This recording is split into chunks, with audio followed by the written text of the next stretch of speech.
안녕하세요. 성공의 이나보 신부입니다. 오늘은 애니어그램 오리엔테이션 마지막 시간으로 세 가지에 관해서 말씀드리고자 합니다. 첫째, 애니어그램은 민간 심리학이다. 둘째, 애니어그램은 창작에 있어서 캐릭터를 구성하는데 아주 중요한 도구이다. 세 번째, 애니어그램은 상담 도구로서 아주 큰 가치가 있다. 이것이 제가 오늘 말씀드리고 싶은 내용입니다. 사실 애니어그램은 학계에서 인정받지 못하는 이론입니다. 특히 심리학계겠죠. 사실 출처도 불명하고 구전으로 내려오고 또 현대의 심리학과는 경향이 맞지 않습니다. 현대의 심리학은 실험을 통해서 과학을 추구하죠. 어떤 실험을 통해 사람들이 일정한 행동 패턴을 가진다. 그 오차율은 플러스 마이너스 5%이다. 이게 이러한 현대 심리학의 추세인데 이런 것과는 거리가 멉니다. 상당히 직관적 요소가 많이 개입되죠. 그래서 일종의 민간 심리학이라는 운명을 벗어날 수 없습니다. 제가 상담심리대학원에 다닐 때 애니어그램으로 논문을 쓰겠다고 하니까 교수님께서 되게 난처해 하시는 그 장면을 제가 목격할 수 있었습니다. 사실 가르치는 학교도 없고요.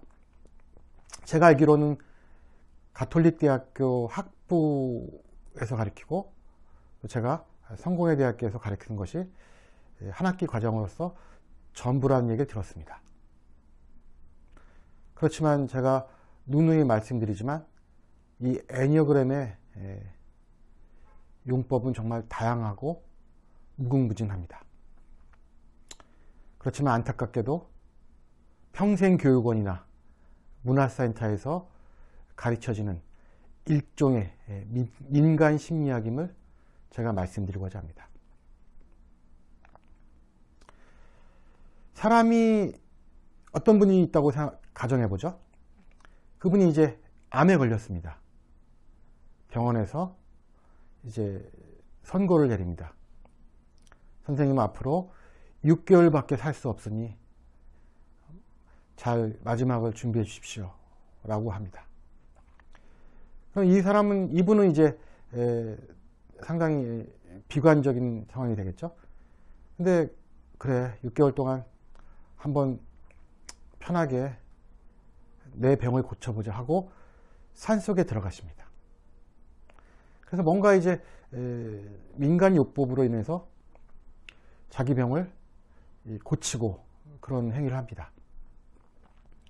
근데 6개월 뒤에 완전히 완치가 돼서 검사를 받았는데 희한하게 암이 사라졌습니다. 종종 이런 경우가 있습니다. 그래서 이제 어떤 것이 당신의 병을 낫게 했습니까? 라고 누가 묻는다면 이분은 그냥 내가 먹었던 어떤 풀을 먹었더니 암이 없어졌습니다 라고 얘기하지 그 풀에 어떤 성분 어떤 거 이렇게 자세하게 과학적으로 의학적으로 설명할 수가 없습니다. 그렇지만 꽝 잡는 게 매라고 그분은 그런 민간 요법을 통해서 낫는 경우도 있는 것입니다. 이 애니어그램이 현대 심리학에서 말하는 그 과학의 기준에는 못 미치지만 우리가 이것을 사용하면 현실의 삶에서 사람을 이해하고 파악하는데 아주 중요한 도구라는 것입니다. 그리고 어떤 부분에서는 현대 심리학과 같이 갈 수 있는 부분도 지니고 있습니다. 그래서 저는 이제 애니어그램은 일종의 민간 심리학이다. 고대의 인문학이다.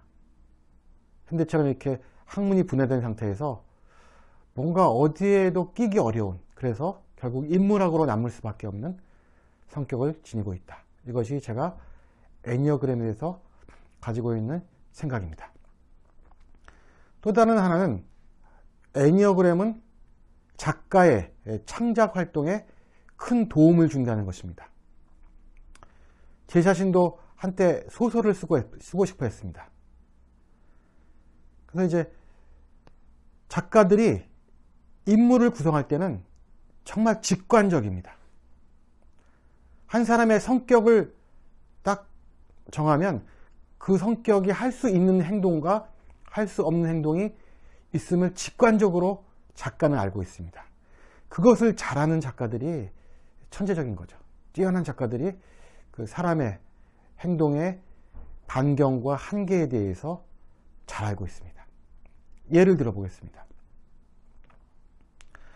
셰익스피어의 햄릿이라는 작품이 있습니다. 햄릿은 애니어그램으로 치면 6번 유형입니다. 충성가라고 불리는 유형입니다.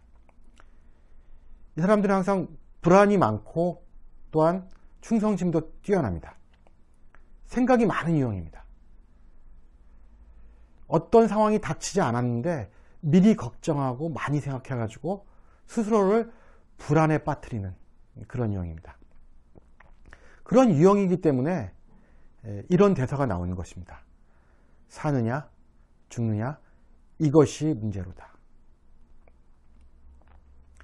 그래서 햄릿은 복수의 상황 앞에서도 번뇌하고 생각하고 주저합니다. 반면 니코스 카잔차키스가 쓴 히라빈 조르바라는 소설이 있습니다. 조르바는 가장 행동적인 유형인 8유형입니다. 정말 그리스의 그 지중해 그 태양 아래서 거칠 것 없이 살아가는 사람이 바로 조르바입니다. 술이 있으면 그 술이 누구 것인지 상관없이 마셔야 되고, 마음에 드는 여성이 있으면 다가가서 말을 걸어야 하고, 또 물레를 돌리는데 손가락이 자꾸 걸린다고 해서 손가락도 잘라내는 그런 정말 행동주의적 인간형입니다. 그런데 과연 조르바가 어떤 여성이 마음에 들었는데 내가 저 여자와 사귀는 것일까 말 것인가, 그것이 문제로다, 이렇게 고민할 수 있을까요? 저는 그렇지 않다고 봅니다. 그래서 우리가 작가로서 인물을 창조할 때 성격의 한계, 이런 것을 규정하는 것이 되게 중요합니다. 제가 예전에 영화를 본 적이 있습니다. 소지섭이 나온 영화인데 그 영화의 주인공은 과연 무슨 유형일까를 갖다가 제가 영화를 보면서 고민했습니다. 정말 소지섭 잘생겼잖아요. 정말 남자가 봐도 매력 있는 유형인데, 거기서 그 소지섭은 조폭으로 나옵니다. 물론 싸움도 잘하고 또 리더십도 있고, 근데 또 예술 표현에 대한 조예도 있습니다. 또 아주 감성적이고. 그래서 결국 저는 그 영화를 보다가 이 사람의 유형은 파악할 수 없다라고 결정을 했습니다. 왜냐하면 너무 판타스틱해서 어느 유형에 사로잡히지 않기 때문입니다. 그러면 그 영화는 리얼리티가 떨어지고 그냥 주인공이 만화 주인공 같은 그런 모습을 보이게 됩니다. 그렇지만 소지섭이기 때문에 용서되는 것입니다. 이렇게 애니어그램은 인물 창조, 캐릭터 창조에 아주 중요한 도구입니다. 제가 여러 차례 드라마 지망생이나 혹은 현역에서 일하고 계시는 분들을 상대로 강의를 한 적이 있습니다. 어떤 분은 이렇게 얘기하더라고요. 너무 많이 공부했다가는 창작을 할 수 없겠다. 듣고 잊어버려야겠다. 이렇게 말씀하시는 것을 들었습니다. 계속 공부하게 되면 문학이 아니라 심리학을 하게 됩니다.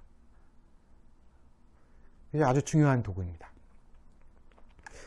또 한 가지는 상담과 영성 개발로서의 아주 가치가 있는 이론이라는 것입니다.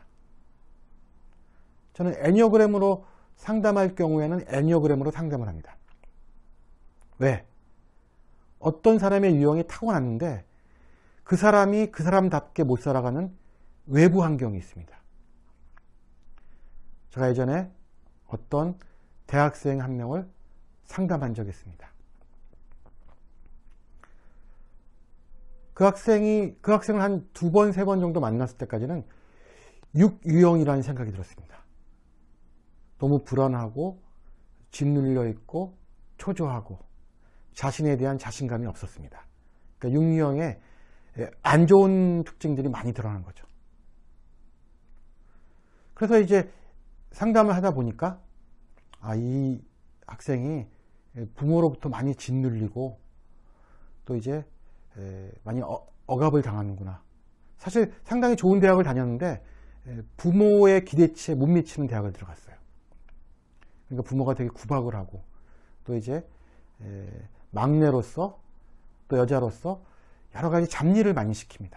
오빠도 마치 그 종처럼 부려먹고요. 정말 안 됐더라고요. 그래서 이제 근데 회기가 지나갈수록 이분이 6유형이 아니라 9유형임을 알게 된 것입니다. 9유형이 스트레스를 받으면 6유형의 안 좋은 특징들이 드러납니다. 9유형은 이제 태평스럽고 이제 뭔가 독자적이고 자기 말에 걸음을 걸을 줄 아는 이런 유형인데 스트레스를 받으면 6번의 안 좋은 특성들, 불안, 초조, 불만, 회의 이런 특성이 드러나는데 그래서 이제 처음에 워낙 오랜 시간 동안 스트레스를 받으니까 전 6유형인 줄 알았습니다. 그런데 상담을 한 회기 진행하면서 9유형인데 6유형으로 짓눌리고 살고 있구나 라고 하면서 이제 그러면 상담의 목표는 이 9유형을 9유형답게 살게 하는 것입니다. 그래서 그 학생 안에 있는 잠자고 있는 9유형을 깨우기 시작했습니다. 실제 그런 경우가 있었습니다. 친구 셋이서 얘기하는데 둘만 얘기하고 자기는 자꾸 제외시킨다는 거죠. 그래서 그때 기분이 어떠냐 하니까 너무 불쾌하지만 어쩔 수 없다. 왜 어쩔 수 없냐? 친구니까. 그리고 그런 친구도 없으면 내가 어떡하겠냐? 이런 식으로 말을 하는 것입니다. 그런 식의 비주체적인 친구 관계는 바람직하지 않다. 그냥 하고 싶은 얘기를 하고 싸울 수도 있고 갈등도 빠질 수 있다. 그냥 너답게 얘기하고 너답게 행동해라. 그런 주문을 했습니다. 물론 가족들한테도 마찬가지고요. 그래서 이제 이 친구를 계속 그런 식으로 이렇게 자기 유형을 찾도록 자기 유형대로 살도록 상담을 했습니다. 그래서 이제 그 얘기를 계속 해주는 거죠. 그 셋이서 모였을 때 여전히 너를 따돌렸을 때 학생은 어떻게 대응했냐. 제가 말했습니다. 그런 식으로 할 거라면 나 만나지 말라고. 그러면서 이제 계속 이제 자기의 어떤 위치를 찾아가는 그런 상담을 진행했습니다. 가족에게도 똑같이 제가 주문했습니다. 너무 이런 식으로 부려먹지 말고 너무 날 이유 없이 구박하지 말라. 그래서 한동안 몇 달 동안 완전히 그 관계 속에서 전쟁을 벌였습니다. 그러나 결국엔 자신의 자리를 찾고 자신의 유형대로 살아가는 방법을 터득하게 되었습니다. 사람과 멀어지거나 헤어지는 걸 두려워하지 말라. 특히 이런 주종관계나 비주체적인 관계는 포기해도 된다. 이것을 포기하고 내가 주체적으로 만날 수 있는 새로운 대상이 있음을 믿어라. 그러면 너의 바로 선 모습에 또 다른 친구들과 또 다른 사람들이 모이게 될 것이다. 이렇게 제가 조언을 했습니다. 그 두려움 때문에 내가 여기서 이 얘기를 하면 사람들이 나를 어떻게 생각하고 나는 혹시 버림받는 것이 아닌가. 이런 두려움 때문에 그 친구는 이제 계속 이제 스트레스 상황에서 살아가게 된 거죠. 결국 그래서 이제 한 6개월 이상 상담을 지속하면서 이제 그 친구가 자신에 대한 이해와 또 어떻게 자기 유형으로서 어떻게 살아가는지를 알게 되면서 상담을 종료하게 됐습니다.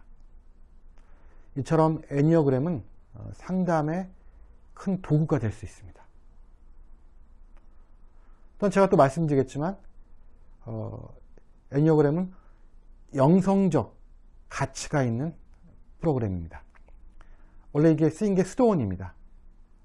낯설은 사람들이 많이 모여서 이제 돌을 닦고자 모였습니다.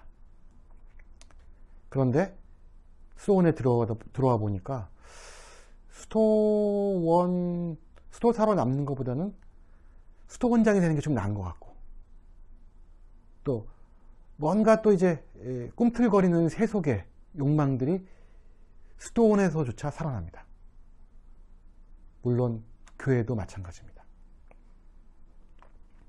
그러다 보니 갈등이 생기죠. 그랬을 때 수도원장이 이 이론을 전임 수도원장한테 구전으로 물려받고 사람들을 치리하는 데 사용한 이론입니다. 사람을 파악하고 그 사람에 맞는 영성개발과 또한 그 사람에 맞는 일을 주는 그런 역할을 한 이론이라고 할 수 있습니다. 그래서 뭐 제왕의 인문학 뭐 이렇게 부르기도 하고요. 너무 좀 거창하고요. 저는 또한 그래서 이 애니어그램이 리더의 인문학이라고 생각합니다. 따라서 애니어그램은 민간심리학, 그 다음에 고대의 인문학, 리더의 인문학이라는 이런 이름을 가질 수 있는 것입니다. 전 정말 누군가를 지도해 보겠다, 아니면 좀 더 사람들과 원활한 관계를 가져보겠다, 사람들 이해해 보겠다 라고 생각하신다면 이 애니어그램을 정말 좀 깊게 공부하셔서 사람을 이해하는 도구로 사용해 주셨으면 감사하겠습니다. 제가 이제 꾸준히 계속 시간이 되는 대로 영상을 올리고자 합니다. 이게 몇 년이 걸릴지 모릅니다. 정말 몇 년 걸릴 것 같습니다. 이 내용을 다 전달하기 위해서는. 근데 이제 여러분도 도움이 되고 저도 도움이 되라는 뜻에서 이 작업을 계속할까 합니다. 감사합니다. 이제 다음 시간에 본론으로 들어가도록 하겠습니다.